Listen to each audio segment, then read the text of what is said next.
سلمان فارسی رضی اللہ تعالیٰ عنہ سے مروی ہے کہ نبی کریم صلی اللہ علیہ وسلم نے فرمایا کہ اللہ تعالیٰ نے اس مہینہ کے اندر 3 عشرے بنائے. پہلا عشرہ رحمت کا، دوسرا عشرہ مغفرت کا، تیسرا عشرہ جہنم سے آزادی کا. پہلے عشرے کے اندر یا حی یا قیوم برحمتک استغیث پڑھنا چاہیے. اس کے ساتھ دوسری دعا ہے رب اغفر وارحم وانت خیر الراحمین. یہ پہلے عشرے کے اندر چلتے پھرتے اٹھتے بیٹھتے ہر وقت پڑھنے کا اہتمام کرنا چاہیے. کیوں؟ آپ صلی اللہ علیہ وسلم فرما رہے ہیں کہ پہلا عشرہ اللہ کی طرف سے رحمت کا عشرہ ہے. تو ہمیں اللہ سے اللہ کی رحمت مانگنی چاہیے.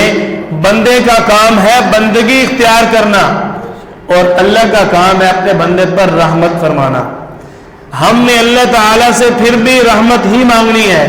آپ صلی اللہ علیہ وسلم نے جو فرمایا اسی پر بزرگان دین کا یہ عمل رہا کہ وہ پہلے عشرہ کے اندر اس دعا کا اہتمام کرتے تھے رب اغفر وارحم وانت خیر الراحمین.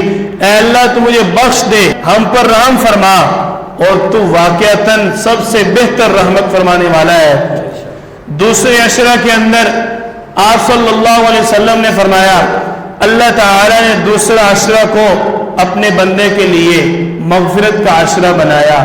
جس عشرے کے اندر آپ صلی اللہ علیہ وسلم کی اس حدیث مبارکہ کے دیکھتے ہوئے نبی کریم صلی اللہ علیہ وسلم کے اس مغفرت والے اعلان کو دیکھتے ہوئے بزرگان دین نے اس دعا کا اہتمام فرمایا استغفر اللہ ربی من کل ذنب واتوب الیہ.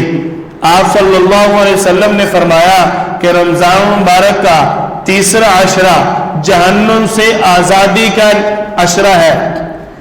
آپ صلی اللہ علیہ وسلم کے اس فرمان مبارک کو دیکھتے ہوئے بزرگان دین نے اس دعا کو پڑھنے کا اہتمام فرمایا اللہم اجرنی من النار کہ اے اللہ ہمیں جہنم سے آزادی عطا فرما، ہمیں جہنم سے چھٹکارا عطا فرما. حضرت عائشہ رضی اللہ تعالیٰ عنہ فرماتی ہیں کہ نبی کریم صلی اللہ علیہ وسلم کی حیات مبارکہ میں جب رمضان المبارک کا مہینہ آتا نبی کریم صلی اللہ علیہ وسلم کمر کس لیتے.